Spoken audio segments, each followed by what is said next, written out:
Los tres conquistadores que impulsan la unificación de la humanidad: el dinero, el imperio y la religión. Ya hablamos sobre el dinero, hoy hablaremos sobre el imperio. ¿Qué es un imperio? Un imperio es un orden político con dos características importantes: gobernar sobre un número importante de pueblos que posean tanto cultura como territorios distintos. ¿Cuántos más o menos? Entre 3 y 20. Número 2. Los imperios se caracterizan por tener una flexibilidad en sus fronteras. Pueden devorar y digerir cada vez más territorios y naciones sin alterar su estructura o identidad básicas. Insisto, un imperio se define por su diversidad en sus culturas y la flexibilidad en sus fronteras. La diversidad cultural y la flexibilidad territorial permitieron a los imperios unir grupos étnicos diversos y zonas ecológicas diferentes bajo un único paraguas político. Un ejemplo: el imperio ateniense y el imperio azteca eran mucho más pequeños que el México y la Grecia actual. ¿Pero por qué los primeros son considerados imperios? Porque los primeros sometieron a decenas o cientos de organizaciones políticas diferentes. ¿Los imperios son buenos o malos? Bueno, vamos a hablar más allá del bien y del mal. Resulta tentador dividir la historia entre buenos y malos. La mayoría de los imperios se fundaron sobre la sangre y mantuvieron su poder mediante la opresión y la guerra.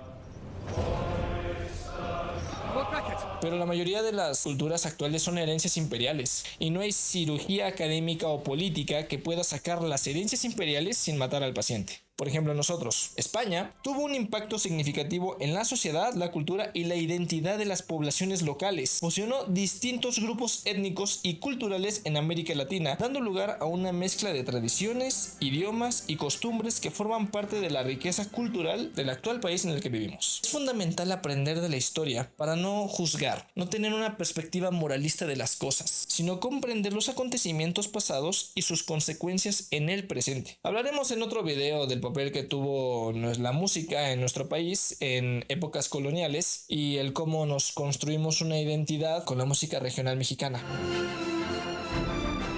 cuando ellos se convierten en nosotros. La ideología imperial pasó de Ciro el Grande a los persas a Alejandro Magno. Ha sido en grandes rasgos universal e inclusiva. Ideas, personas, bienes, tecnología, todo ello se expande mucho más fácil dentro de las fronteras de los imperios, en lugar de un estado fragmentado. Es por eso que los países coloniales organizan a otros para poder tener un mayor control sobre ellos. Este es el ejemplo con África. Por así decirlo, este es el ciclo imperial. Los procesos de aculturación y asimilación acabaron por romper las barreras entre los recién llegados. La vieja élite y los conquistados ya no veían el imperio como un sistema ajeno de ocupación, y los conquistadores llegaron a considerar que sus súbditos eran igual que ellos. Our father was more of a father to you than yours ever was. He was. You don't need to choose. You're a Greyjoy and you're a Stark.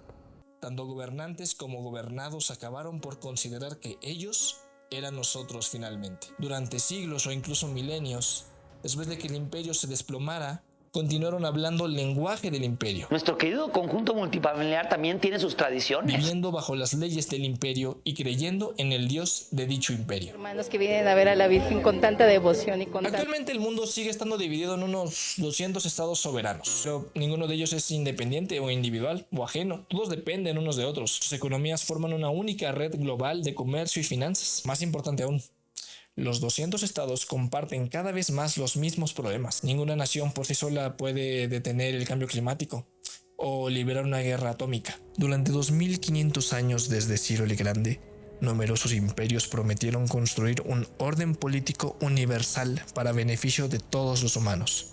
Todos fracasaron. Ningún imperio fue realmente universal y ningún imperio sirvió realmente al beneficio de todos los humanos. ¿No habrá mejor un imperio futuro?